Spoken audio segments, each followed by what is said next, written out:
Bueno, para continuar con los temas del programa, estuve revisando los trabajos en cuanto a la tarea que les quedó para investigación teórica y algunos sí pusieron como tal ejemplos en, ¿cómo se dice? Entre líneas.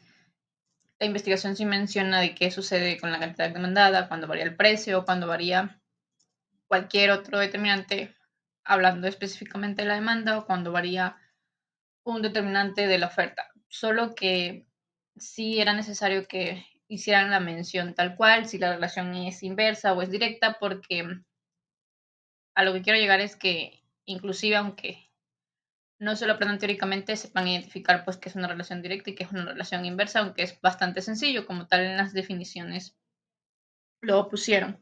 Bien, en cuanto solo para dejar claro, aunque ahorita en unos minutos más les voy a pedir participación de lo que investigaron, que mencionen sus ejemplos y qué es lo que comprenden ustedes de estas relaciones.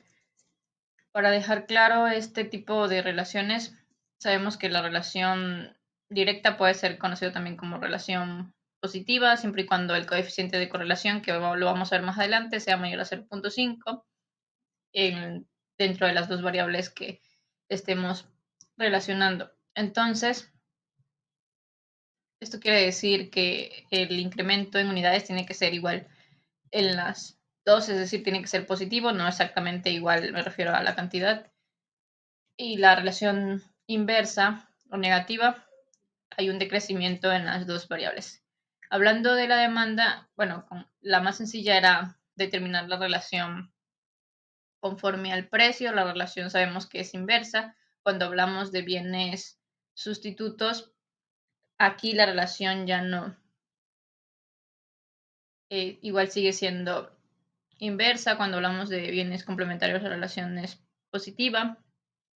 Cuando hablamos del determinante de la población, esta relación es positiva. Claro que va a estar muy ligada igual al factor del determinante de la demanda de gustos y preferencias. Es decir, si aumenta la población, aumenta la cantidad demandada de determinados productos, pero igual siempre haciendo los análisis correctos de elasticidad del producto, porque si el producto es elástico o es inelástico, estas relaciones se van a cumplir sí o sí. Sobre todo las relaciones que más se utilizan, como las relaciones de bienes sustitutos y de bienes complementarios, porque cuando estas relaciones, pues, dependiendo de la elasticidad, qué tan elástico sea el producto, es que estas relaciones van a tomar mayor fuerza. Por ejemplo, cuando hablamos de bienes sustitutos, dos bienes sustitutos serían, por ejemplo, la Pepsi y la Coca-Cola. Cuando aumenta el precio, un bien sustituto de la Coca-Cola es la Pepsi. Entonces, si aumenta el precio de la Coca-Cola, lo primero que podríamos pensar siendo bienes sustitutos es que disminuya la cantidad demandada de la Coca-Cola y aumente la cantidad demandada de la Pepsi, ¿no? Entonces, como aumenta el precio de la Coca-Cola, aumentaría el precio de la Pepsi, siendo dos bienes sustitutos. Esto sería un primer análisis. No estamos hablando de bienes sustitutos, entonces estamos hablando de una relación directa, perdón, sí, de una relación directa. Entonces, pero ¿qué tan fuerte va a ser esta relación? Va a depender de la elasticidad. Una característica importante de, por ejemplo, de los refrescos, sobre todo de la Coca-Cola, que es una marca posicionada en el mercado no solo nacional, sino en el mercado internacional, es que son productos no elásticos, sino son productos muy elásticos, muy inelásticos, es decir, que la cantidad demandada no varía mucho cuando varía su precio. Es decir, aunque suba el precio de la Coca-Cola, la gente lo sigue consumiendo, incluso aun cuando existen sustitutos como la Pepsi. Quizás haya uno o dos que cuando sube la Coca-Cola, pues deja de consumir Coca-Cola y empieza a consumir Pepsi, pero no la mayoría de la población, no la mayoría de sus consumidores, entonces por eso se dice que la demanda es inelástica. ¿Por qué? Porque la variación en la cantidad demandada es menor a la variación en el precio. Estas son definiciones de microeconomía. Igual en los archivos, no sé si ya está. Si no está, lo voy a revisar y voy a subir un libro de microeconomía para que igual vayan recordando todos estos conceptos que van a ser de utilidad en los modelos económicos. Claro, si estamos hablando de un modelo económico específico de demanda, porque no solamente todos los modelos económicos se pueden especificar solamente la demanda, aunque es lo que más estudiamos como economistas, estudiamos a los consumidores, pero también los modelos económicos pueden estar relacionados con otras variables, no solamente con la demanda, no solamente con la oferta, no solamente con el mercado de bienes y servicios, también puede estar relacionado con el mercado de capitales, con el mercado de servicios financieros, con la teoría monetaria y banca, cuando se modelan la cantidad de dinero en circulación con relación a la inflación. Bien, entonces en específico, solo por decir un recordatorio, porque es un concepto que estoy manejando en la explicación de las relaciones, recuerden que la demanda de un bien o servicio es inelástica cuando la variación en la cantidad demandada es menor a la variación en la cantidad en el precio. Realmente son definiciones que no es necesario aprendérselas de memoria, solamente con que encontremos la lógica de no como tal cual no los tenemos que aprender así, sino qué pasa cuando, y sobre todo se nos queda más cuando estamos arrastrando el lápiz, cuando nos podemos dar cuenta haciendo el ejercicio, aplicando la fórmula de la elasticidad, ¿cuál es la fórmula de elasticidad? Si la recuerdan, es la variación en el precio sobre la variación en la cantidad demandada. Entonces es P2 menos P1 o el precio más actual sobre el precio anterior sobre Q2 menos Q1 o Q más actual sobre la Q anterior para no casarnos con una sola forma de hacer los ejercicios. Entonces, cuando hacemos estas restas nos damos cuenta qué es lo que está variando más, ¿no? Y desde el momento en que nos damos cuenta si está variando más el precio o está variando más la cantidad demandada, ya podemos nosotros decir o determinar si la demanda es elástica o es inelástica sin necesidad de aprendernos de memoria los conceptos. Por eso es más importante practicarlos porque los mismos ejercicios cuando los estamos practicando, quizás sin haberlo leído en el libro de microeconomía, podemos asumir nosotros o aprenderlo de forma práctica sin tener que aprenderlo de memoria teóricamente. Claro, aunque siempre es bueno reforzar esa práctica con un sustento teórico, sobre todo de libros de economía que son de utilidad. Bien, para terminar este tema, que es bastante sencillo y que está relacionado con la otra parte de la investigación, que son las condiciones a priori y las condiciones a posteriori, todo se reduce a si tenemos los datos y con esos datos podemos estimar un modelo y podemos determinar una relación causa y efecto o una correlación de que para que suceda X tiene que suceder Y y también cuando sucede Y puede suceder X o simplemente una relación de causalidad, es decir, cuando sucede X va a suceder Y, pero cuando suceda Y no necesariamente tiene que suceder X, no, primero tiene que suceder X para que suceda Y. Hay que identificar esas diferencias en los dos conceptos y todo se reduce a esta clasificación del conocimiento, que eso es lo que hacemos con los modelos de estimar, generar información, generar conocimiento. Claro, conocimiento estadístico es lo que se genera con relación a lo económico, como en específico al área económica. Entonces, cuando hacemos esta clasificación de condiciones a priori y condiciones a posteriori, nos estamos refiriendo a si es un conocimiento o son datos o son información con base a datos estadísticos o con base a la experiencia,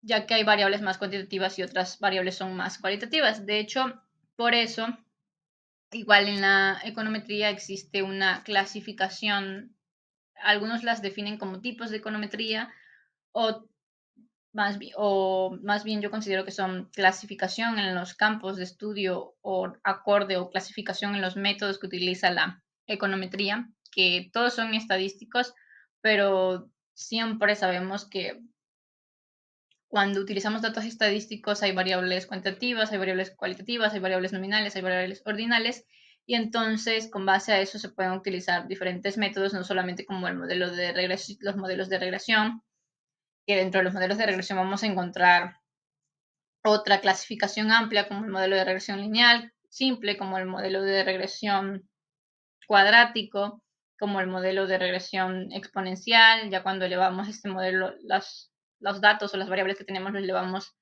a la tercera potencia. También dentro de los modelos vamos a encontrar los modelos ajustados, vamos a encontrar que hay modelos de regresión que tienen mayor bondad de ajustes que otros y luego como economistas tenemos que determinar qué modelos son más precisos. Vamos a encontrar, como de estos modelos ya les había mencionado en la clase anterior, que se derivan las ecuaciones de la recta.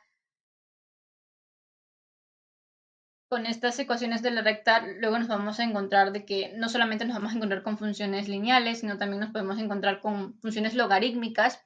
Entonces, cuando nos encontramos con funciones logarítmicas, vamos a hablar de que estamos insertando en la problemática del modelo los logaritmos, entonces también vamos a encontrarnos con modelos logarítmicos.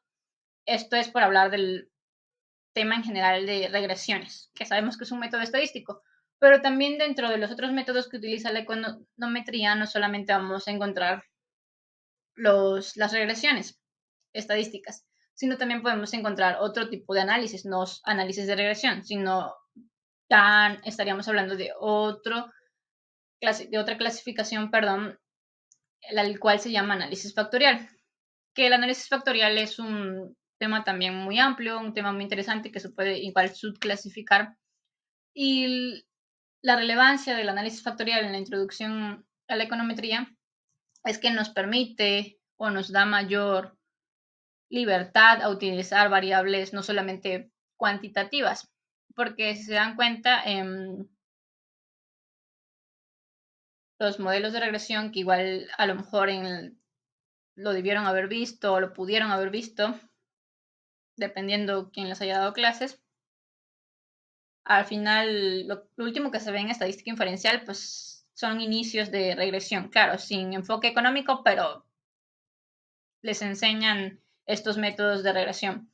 Y normalmente nos encontramos con datos cuantitativos, que si las ventas del mayo, ok, tenemos los meses y a estos, si se dan cuenta, no los podemos dejar de forma cualitativa, sino a los meses les asignamos, no sé si alguien ya lo vio, sabrá de lo que estoy hablando, en la columna lo que hacemos es que les vamos asignando una numeración, es decir, los meses los numeramos y ya no tenemos datos eh, nominales, sino tenemos datos cuantitativos. Entonces, igual las ventas son datos cuantitativos.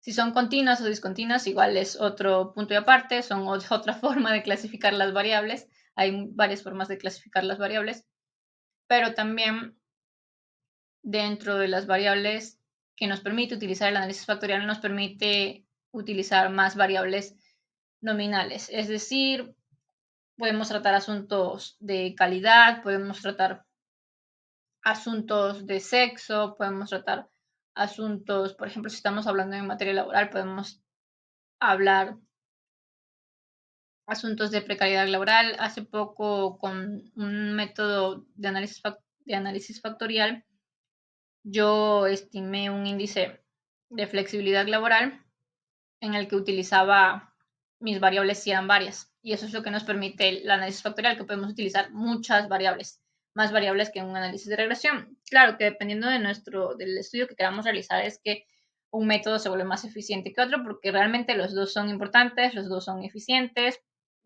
y dependiendo qué enfoque le queramos dar a nuestros estudios es que va a ser más adecuado uno que otro, pero los dos tienen la misma importancia y los dos son igual de eficientes. Entonces, ¿en qué consiste un análisis factorial? Una de las ventajas es que nos deja utilizar muchas variables y porque precisamente el análisis factorial es para reducir esas variables, al menos cuantitativamente, pero eso no significa que no las estemos considerando o que no las estemos midiendo. Sí las estamos midiendo, pero para poder interpretar los datos, lo que hace un análisis factorial es que nos reduce estas variables. Hace poco estimé un índice de flexibilidad laboral en el que se escogieron 12 variables aproximadamente para realizar ese índice, como cuáles eran las variables, era población ocupada con jornada laboral de tiempo parcial, población ocupada con jornada laboral de tiempo extra, población ocupada que trabaja más de 48 horas a la semana, población ocupada que recibe menos de 2 salarios mínimos o hasta 2 salarios mínimos, población ocupada que trabaja por cuenta propia, población ocupada que trabaja en el sector informal, población ocupada sin acceso a prestaciones, población ocupada sin acceso a la salud. Si se dan cuenta, son muchas variables que si queremos hablar sobre precariedad laboral, tendríamos que ir a revisar cada una de ellas y ver qué porcentajes vienen manejando en términos, es decir, en términos relativos, tienen en el INEGI, tendríamos que consultar cada uno de estos porcentajes y qué parte de la población tiene estas condiciones. Pero lo podemos reducir, lo podemos simplificar con un análisis factorial estadístico, teniendo datos relativos. Es cuando me refiero a datos relativos, me refiero a teniendo los datos en porcentajes, es decir, en tasas. Y ya una vez que tengo los datos relativos de cada una de esas variables, lo que se hace es, bueno, de forma rápida o de forma más eficaz, se puede hacer por medio de softwares o a mano, claro que arrastrando el lápiz se lleva uno más tiempo, pero lo que hace realmente el análisis factorial, ya sea en un software o sea arrastrando el lápiz, es que nos reduce estas variables en dimensiones. El análisis factorial también es conocido como análisis de dimensiones o análisis de factores, porque lo que hace es una reducción de dimensiones. Entonces, de hecho, tal cual, si han utilizado el programa SPS, es un paquete estadístico. Así tal cual viene esa herramienta, reducción de dimensiones. En otras palabras, es un análisis factorial. Quien está relacionado con la estadística, pues si ve ese software, sabría que es un análisis factorial. Pero bien, entonces, lo que se hace es que en un análisis factorial se encuentra qué variables están más correlacionadas y una vez que se encuentra qué variables están más correlacionadas, se subdividen o se subclasifican en grupos. Si yo tengo 12 variables, las puedo clasificar en 3 dimensiones o en 2 dimensiones. Es decir, en 3 grupos que me van a estar representando una sola variable. Es decir, a cada dimensión le voy a poner un nombre de acuerdo a las variables que quedan en este factor o en esa dimensión. Pero eso no quiere decir que yo esté dejando de medir las 12 variables, simplemente las estoy ordenando en grupos más pequeños. ¿Y cómo sabemos qué variable va en cada dimensión o en cada factor? Con la varianza explicada que tiene cada variable, porque cualquier variable, cualquiera de las 12 variables podrían intervenir en cualquier dimensión o podrían estar incluidas en cualquier dimensión, pero siempre se va a quedar en la dimensión en la que tenga mayor varianza explicada. Bueno, esto es solo no me voy a explayar o no voy a profundizar en esta parte porque es de las cosas más extensas de la econometría. Como tal, ya les estoy hablando de un método en específico y si da el tiempo del semestre para verlo, porque como tal no viene en el programa, bueno, sí vienen ver los modelos econométricos, pero da preferencia o da mayor importancia el programa a los modelos de regresión, no a modelos de análisis factorial. Entonces, solamente es para terminar esta parte de la introducción a la econometría, que como tal lo maneja así el programa, de manejar los conceptos básicos de econometría, sus métodos, sus campos de estudio, y para reforzar esa parte, aquí en el inicio de la materia, en el chat, les dejo el enlace de un video de YouTube que retoma los conceptos de los que les estuve hablando la clase pasada, sobre la estimación de parámetros, sobre dónde viene el concepto de introducción a la econometría, cuál es su campo de estudio, cuál es la utilidad de la econometría para que refuercen esta parte y sobre todo porque hace también énfasis en cómo cómo surgen estas condiciones a priori o estas condiciones posteriores en la econometría. Es decir, cuando se utilice determinado método, es que vamos a poder determinar mejor si esto es una condición a priori o es una condición posterior y dependiendo si tenemos los datos estadísticos o no tenemos los datos estadísticos. Bien, igual otro tema que empecé la clase pasada fue el de los conceptos matemáticos. Estuve explicándoles los conceptos de funciones. Bien, la parte que no les expliqué fue la parte de interpretación de gráficos, pero está relacionado con las funciones, porque los gráficos son la representación en imagen de las funciones. Bien, entonces si recuerdan, una función es cuando una variable está dependiendo de otra o explicada o a través de teoría de conjuntos, es cuando sí, solo sí, un determinado elemento del conjunto A o del conjunto B, pónganle la literal que quieran, está relacionado, pertenece a un elemento de otro conjunto. Si estoy hablando del conjunto A, un elemento del conjunto A está relacionado con un elemento del conjunto B, sí, solo sí, con un conjunto. Ya cuando está relacionado con dos elementos o con tres elementos, ya no es una función. Es decir, solamente tiene que haber relación 1 a 1. Si hay relación 1 a 2 o 1 a 3, ya no es una función. Entonces, para poder explicar cómo es la interpretación, y no solo la interpretación, incluso cómo hacemos la gráfica de una función, hay que recordar, hay que tener claro el concepto de mapa cartesiano, porque es ahí donde hacemos los gráficos de una función. Entonces sabemos que donde se representan las gráficas de una función se representan en un sistema de ejes cartesianos. Entonces sabemos que un sistema de ejes cartesianos se utiliza cuando se requiere representar puntos en el plano, lo cual necesita dos rectas perpendiculares con un centro de referencia llamado origen, el cual se identifica con el punto 0, 0, que el primer punto, es decir, el primer cero, es el elemento de entrada y el otro cero es el elemento de salida. Es decir, el de entrada es el de la variable independiente, es decir, son los datos que sí conozco y una vez que yo sustituya esos valores o evalúe la función con cierto valor, recuerden ese concepto importante de, bueno, es más conocido como sustituir, pero lo correcto es decir, evaluar. Cuando evaluamos una función, estoy hablando de datos de entrada y me refiero a este primer, este es el dato de entrada.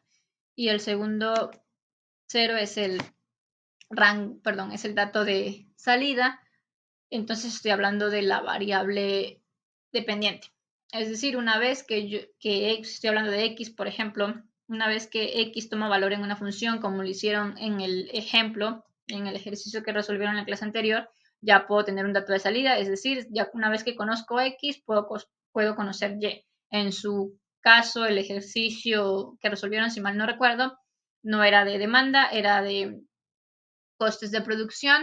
Una vez que sabían que las unidades producidas eran 12, o no recuerdo si el coste de producción era 12 o se refería a unidades producidas, pero una vez que sustituían esto, podían conocer el coste total del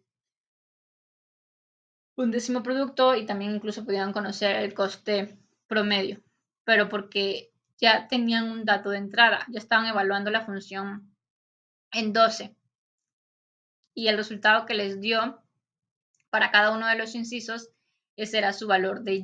Entonces sería el dato de salida de la función.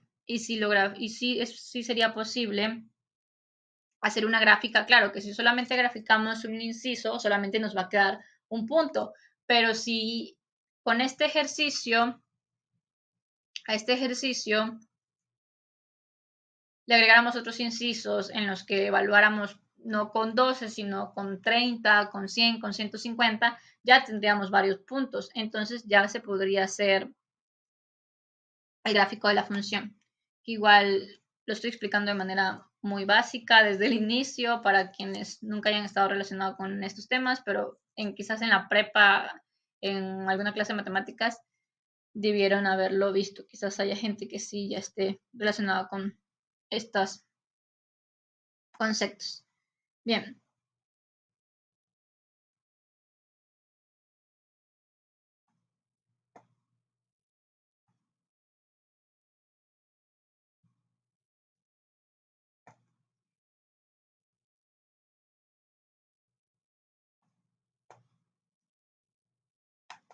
Entonces, continuando, sí, para retomar en este sistema de ejes cartesianos, siempre lo normal es las variables dependientes, como ya se lo mencioné, que son las que conforman los datos de salida, están representados por el eje de las coordenadas, que es el eje Y, o es el eje, en palabras más comunes o más coloquiales, es el eje vertical, pero como tal se llama eje de coordenadas. Y el eje horizontal o el eje de las X, que es el eje de la variable independiente, es decir, que no necesita depender de ningún otro valor para conocer su valor, se llama eje de las abscisas. Bien, entonces una vez que ya tenemos claro estos conceptos, hay que recordar que convencionalmente se grafican las variables independientes en el eje horizontal y las variables dependientes en el eje vertical.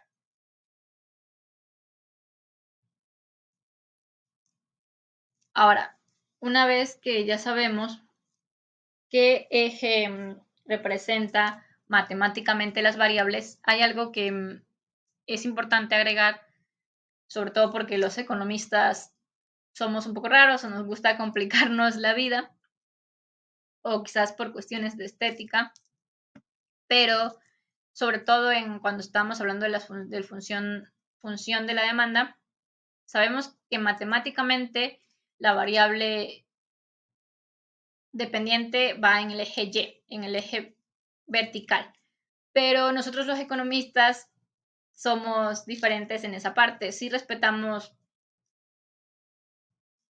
todos los conceptos de matemáticas en cuanto a graficar una función, pero cuando graficamos nuestras funciones económicas, esta parte no la seguimos tal cual, en el sentido de que nuestras variables dependientes no la ponemos en el eje Y, sino las ponemos en el eje X, es decir, hacemos las cosas a la inversa a como grafican los matemáticos. Los economistas graficamos diferente, es decir, graficamos contrariamente o a la inversa como graficaría un matemático. Es decir, para nosotros los economistas, las variables independientes van en el eje Y y las dependientes van en el eje X. Y nos podemos dar cuenta siempre que veamos cualquier gráfica en el libro de microeconomía, porque vamos a ver que siempre que se encuentran una gráfica de la demanda o una gráfica de oferta, sabrán que el precio está graficado en el eje Y, es decir, el eje vertical de un gráfico de demanda, cuál es la variable que se representa en el eje vertical o en el eje de las coordenadas, es el precio, no es la cantidad demandada. Si observan un gráfico de demanda, el precio es el que se pone en el eje vertical y la cantidad demandada es la que se pone en el eje horizontal. Pero nosotros sabemos, ya una vez que conocemos teoría y se los estuve mencionando en la clase pasada, que en la demanda el precio no es la variable dependiente. El precio es la variable independiente y la cantidad demandada es la variable dependiente, pero para graficarlo sí lo hacemos a la inversa, al menos que estemos hablando de una función de demanda inversa, pero sí hay que tener muy claro eso, que no graficamos como los matemáticos, sino graficamos contrariamente, aunque sí respetamos las otras reglas matemáticas para graficar, en ese sentido sí no lo hacemos. No sé si, me imagino que a lo mejor ya alguien lo sabía, no sé si lo sabían, pero es algo igual importante a considerar. Bien, entonces, hay algo que igual es importante conocer o explicar, y por eso les hago la mención, aunque no quiero volver a repetir todo lo que dije en el video anterior, pero si recuerdan el concepto de función, bien, pero también puede ser conocido como relaciones funcionales, porque algo característico de la econometría es que establecemos relaciones, claro, ya hablando de relaciones económicas, no de otro tipo de variables. Entonces, ¿y por qué es importante? Y he ahí por qué el programa trae ese orden,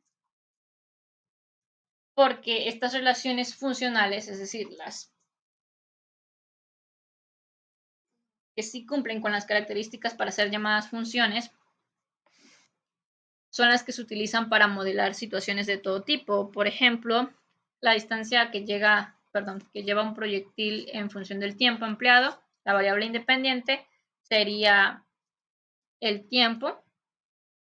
¿Por qué? Porque para saber la distancia que recorre el proyectil, primero tengo que conocer el tiempo que recorre, ¿no? Perdón, el tiempo que se emplea. Entonces, y la variable dependiente es la distancia. El costo de un producto en función de la cantidad fabricada es la variable independiente y la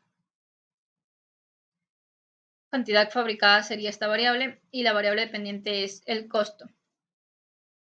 Es decir, si lo graficara yo estos dos ejemplos, en el eje Y, en el eje vertical, iría la distancia, que es la variable de salida o la variable dependiente, y en el eje horizontal, que es la variable independiente, iría el tiempo. Igual, sobre todo para que no se queden solo con estos conceptos, porque a veces alguien nos dice las cosas de otra forma y ya no sabemos que estamos hablando de lo mismo porque pareciera ser que lo desconocemos, pero simplemente son sinónimos. La variable independiente también puede ser conocida como variable exógena o como variable explicada o variable de salida. La variable dependiente puede ser conocida como variable endógena, variable explicativa o variable de entrada. Bien, ya para no seguir ahondando en el concepto de función, otro concepto que trae el programa es el dominio de una función. ¿Qué es el dominio de una función?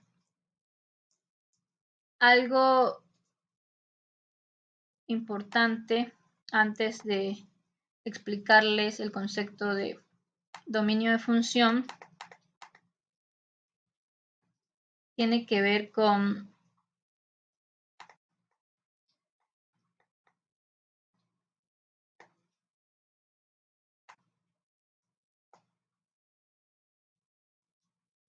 cómo identificamos cuando una función, cuando una expresión algebraica, cuando una ecuación sí cumple esta propiedad de ser función.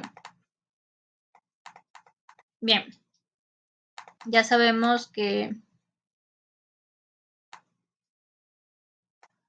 tienen que haber una relación uno a uno, pero ¿qué más se puede agregar? Para que una relación pueda ser funcional, no debe haber ambigüedad por determinar. Es decir, únicamente los elementos de la variable independiente son los que debemos de tener como datos de entrada y también tenemos que conocer con certeza los valores que va tomando la variable dependiente. Si no los conocemos, no es una relación funcional. Podemos saber que tienden hacia infinito, pero sabemos cuáles son los números reales que están en ese infinito, pero si ni siquiera sabemos si la función puede tomar valores hacia infinito, hacia valores finitos, si no sabemos siquiera si son números reales, no cumple con esta característica de ser una relación funcional, entonces no podría ser llamado función.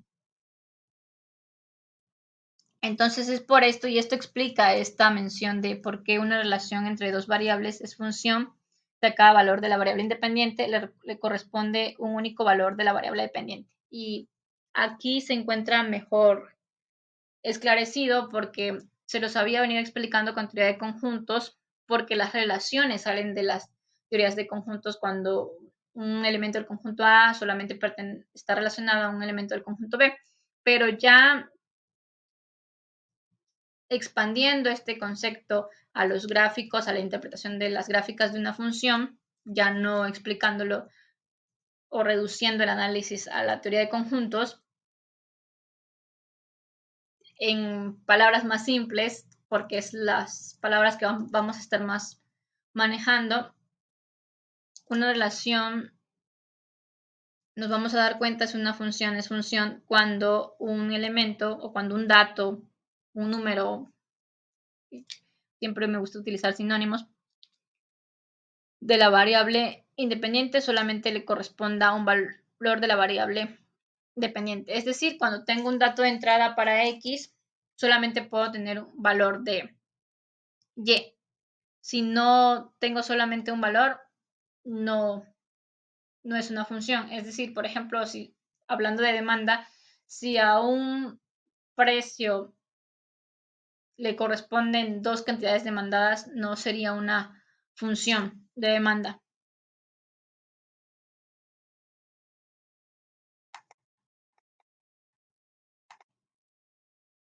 Entonces, para que les quede más claro, en la plataforma hay una asignación cargada sobre estos ejercicios. No son de enfoque económico a estos ejercicios, pero en estos ejemplos les pide identificar relaciones funcionales en el sentido de que digan si esas relaciones son funciones o no son funciones. Es decir, si puede hablar, si existe una relación quizás entre las dos variables que manejen esos ejercicios que están asignados, pero una relación es funcional cuando un elemento de la variable dependiente solamente corresponde a un elemento de la variable independiente. Entonces, si para ustedes en esas relaciones que les asigné en el ejercicio puede estar relacionado con más de un elemento, no sería función. Pero si solamente está relacionado con un elemento, sí es función. Entonces, igual la otra parte de ese ejercicio es identificar ya en relaciones que sí son funciones o en relaciones funcionales, identificar cuál sería la variable dependiente y cuál sería la variable independiente. Bien. ¿Qué es el dominio? Una vez que sabemos que dentro de las variables, en la variable independiente son los datos de entrada y la variable dependiente son los datos de salida, es decir, los datos de Y van a ser los datos de salida y los datos de X van a ser los datos de entrada. Van a haber valores que no, es decir, en las variables independientes, que no podrían existir. Por ejemplo, si yo estoy hablando de una relación en el que intervenga la variable velocidad, la velocidad nunca podría ser negativa.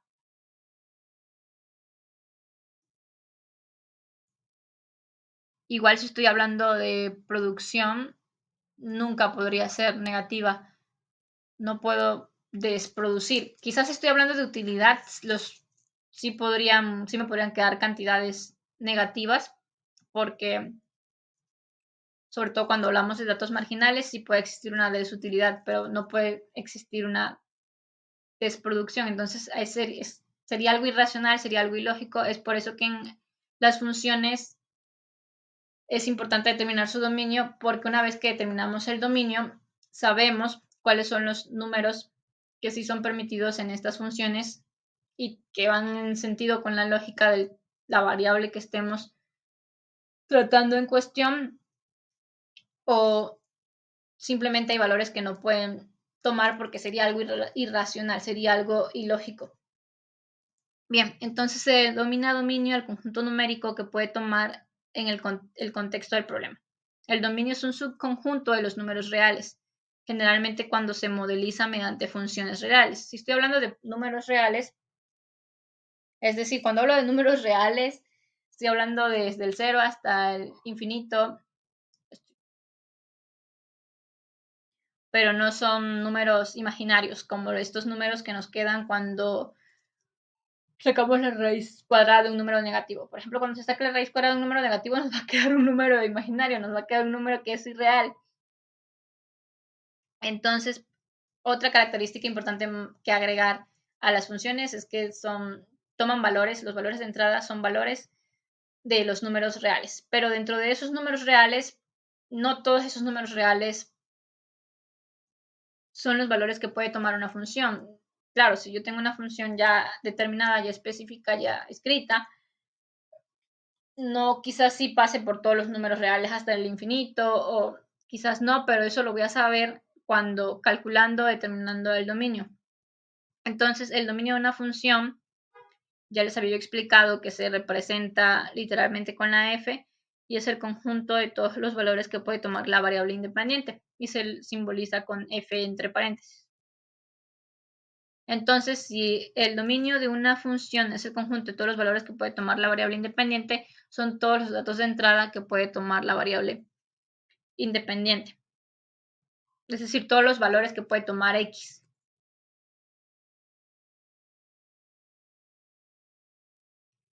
Y también otra parte de la estructura de una función, ya cuando se representa gráficamente, es la imagen. La imagen de una función, es decir, de una función f, eso casi se expresa literalmente, es el conjunto de todos los valores que toma la variable dependiente. Estoy hablando entonces de los datos de salida. A eso nos referimos con la imagen de una función. O también la imagen es conocida como el rango, que son los datos de salida de una función, o los datos que corresponden ya a la variable dependiente, que serían los datos de y. Entonces, ya estuvimos viendo tres conceptos más. Dominio, que está formado por todos los datos de entrada o todos los valores que puede tomar la variable independiente. El rango, que son todos los valores que puede tomar la variable dependiente.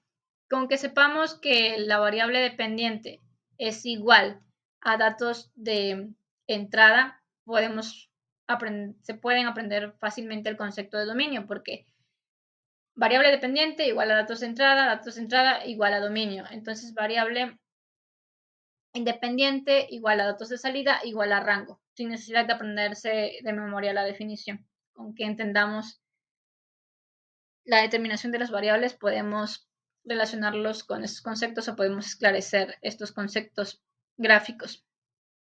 Entonces, para obtener la gráfica de una función, se puede partir de una tabla de valores, representando los puntos del plano para x, es decir, los datos para x y los datos para y, donde los valores de x corresponden a la variable independiente, que igual ya repetitivamente lo he estado mencionando, y los valores de y corresponden a la variable dependiente. Los puntos indicados entonces se unirían si la variable independiente puede tomar cualquier valor real en el intervalo estudiado. La recta o curva resultante es la gráfica de la función, que dependiendo si nos queda una curva o nos queda una recta, pues va a depender del tipo de función que tengamos, que esos son los conceptos que están preparados para la próxima clase, pero primero nos tiene que quedar claro qué es una función para poder entrar a tipos de función. Función lineal, función cuadrática, función logarítmica, función exponencial, sobre todo porque la pendiente en cada una de estas funciones va cambiando y nos representa diferentes cosas, y porque muy rara vez, o sea, en la vida real, aplicadamente, nuestras funciones de demanda no van a ser lineales. ¿Por qué? Porque los consumidores no somos lineales. Incluso ya está demostrado que somos irracionales. Ya hay un premio Nobel de Economía gracias a ese estudio también. Y entonces, como somos irracionales, muy rara vez nuestro comportamiento, el comportamiento de la demanda va a ser lineal. Entonces nos vamos a encontrar con funciones de demanda cuadráticas, con funciones de demanda logarítmicas, con funciones de demanda exponenciales, que quizás cuando las grafiquemos ya se nos vuelve un poco más complicado tener la visión para ver las dimensiones de las gráficas. Si es una hipérbole o si es una curva cóncava o una curva convexa, pues sigue siendo fácil, pero mientras sea o quizás sea una función logarítmica, igual. Pero ya cuando tenemos que usar diferentes funciones como las exponenciales o, por ejemplo, las funciones polinomiales, que son las más complicadas de graficar, es porque ya no estamos tratando con una sola variable. Además, como primera instancia, nuestras variables ya están elevadas al cuadrado o a la tercera potencia o la cuarta potencia, etcétera. Eso es la primera característica. Y la segunda característica es que ya no vamos a estar hablando de una variable o de dos variables o de tres variables. Y ahí la importancia también de los modelos econométricos porque estudiamos varias variables. Es decir, explicamos un fenómeno económico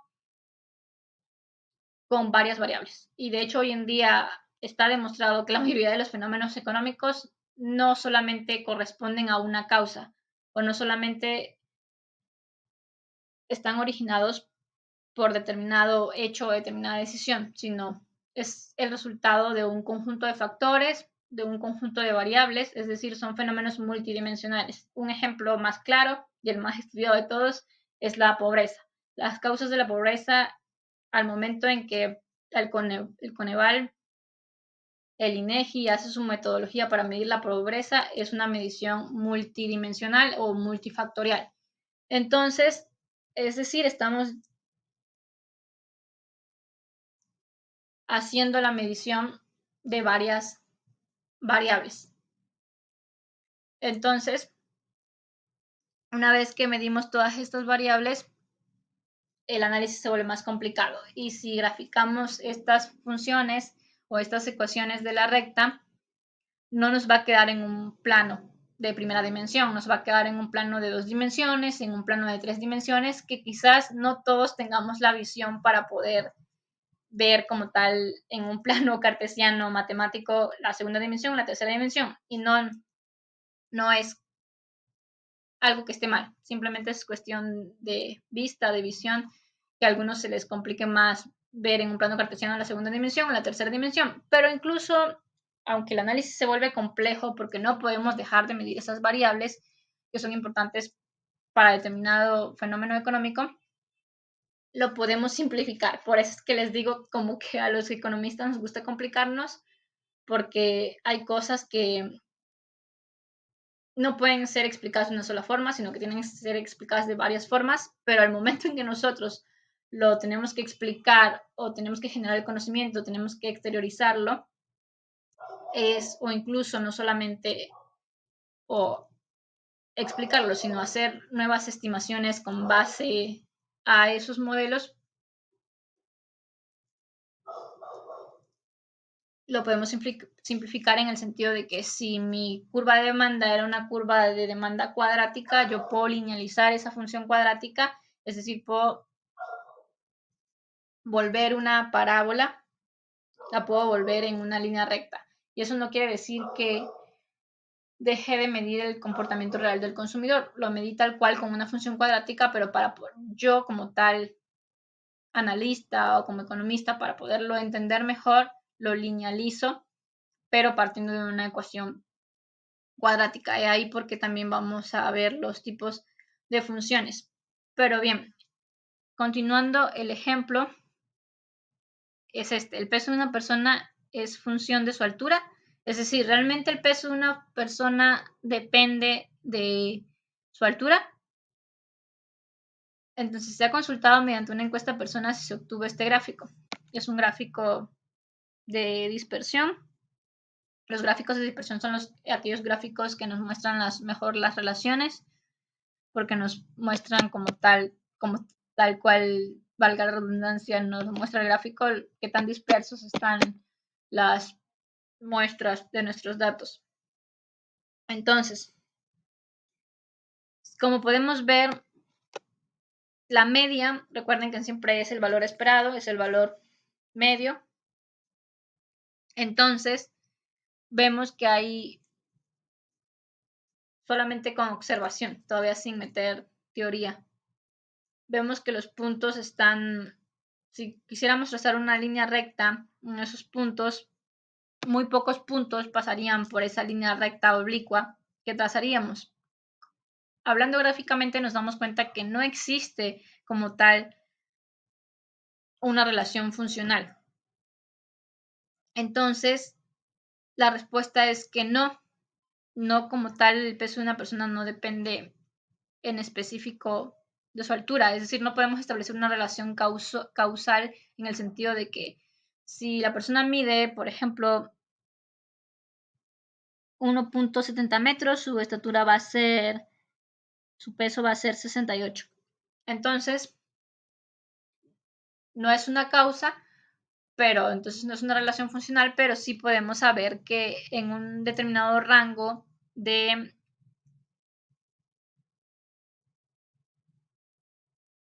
altura, es decir, quizás las personas que miden 1.50 sí está relacionado. No estoy diciendo que no exista relación, porque sí está relacionado. Quizás las personas que midan 1.50, cómo está relacionado con su estatura, puede empezar entre, a ver, 1.60. Por ejemplo, yo mido 1.60, mido alrededor de, yo mido 1.60 y peso alrededor de 48, 50 kilos. Pero siempre me han dicho que mi peso normal debe ser alrededor de los 55. Entonces, y de hecho así lo utilizan los nutriólogos, tienen una, ¿cómo se dice? Perdón, una escala, una tabla de cuál es el peso ideal o el peso mínimo que debe tener una persona acorde a su estatura. Pero no es solamente un dato, un peso, sino es un rango de pesos.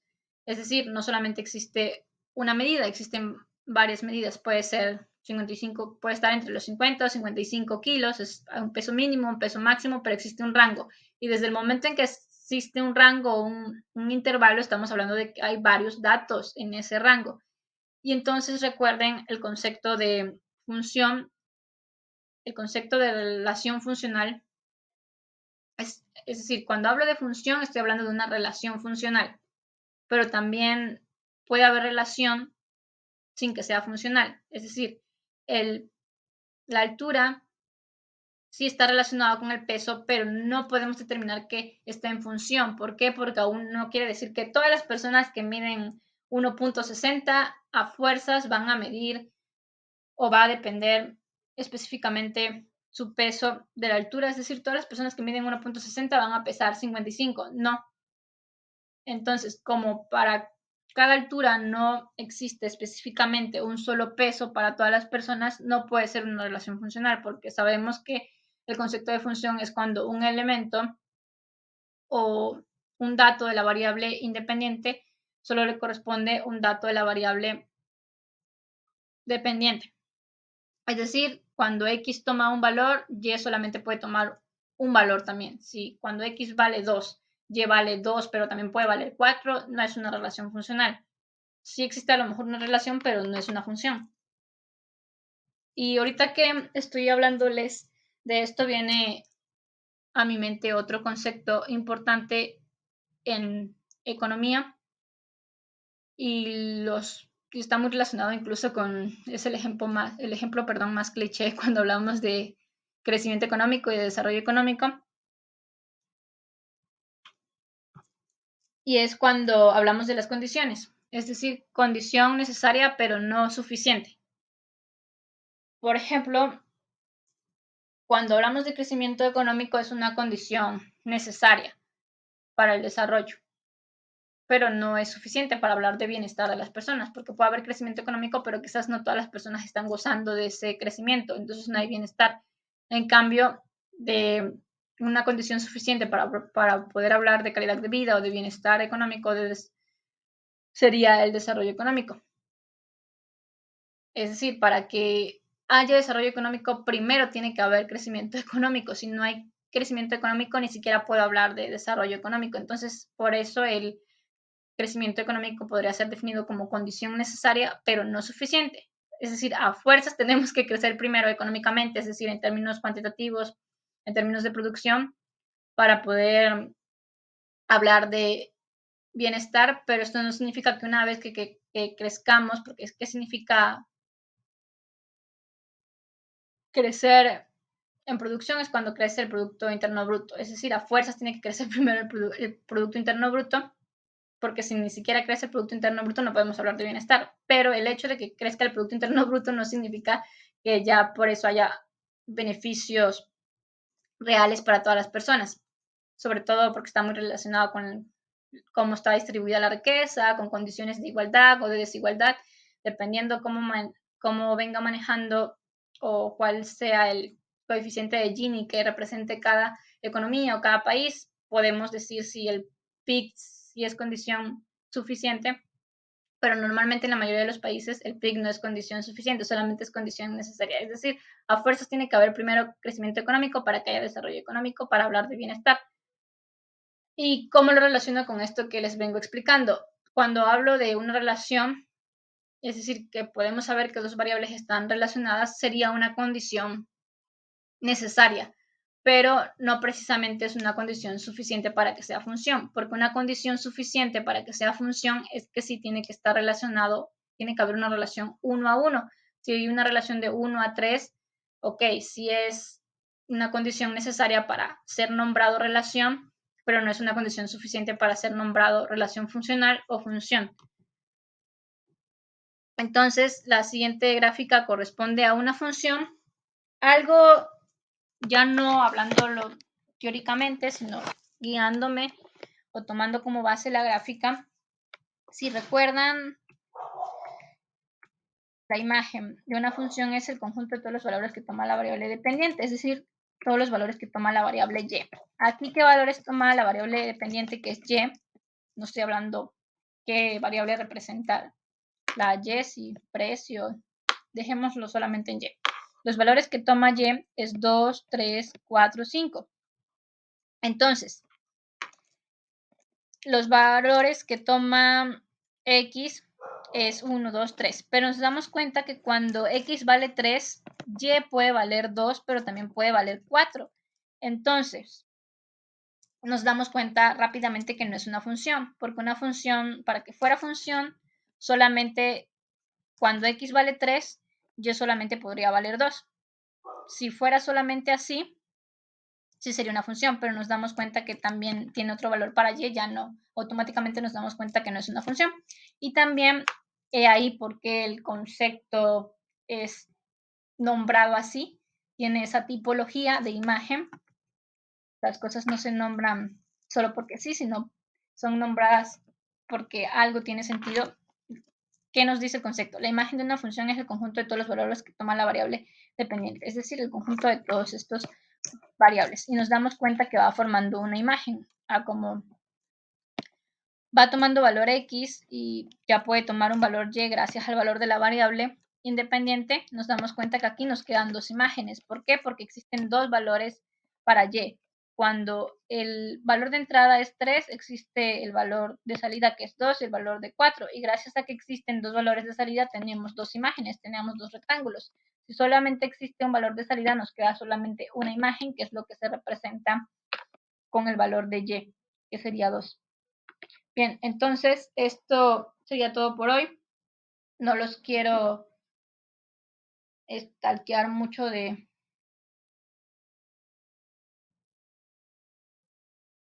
información.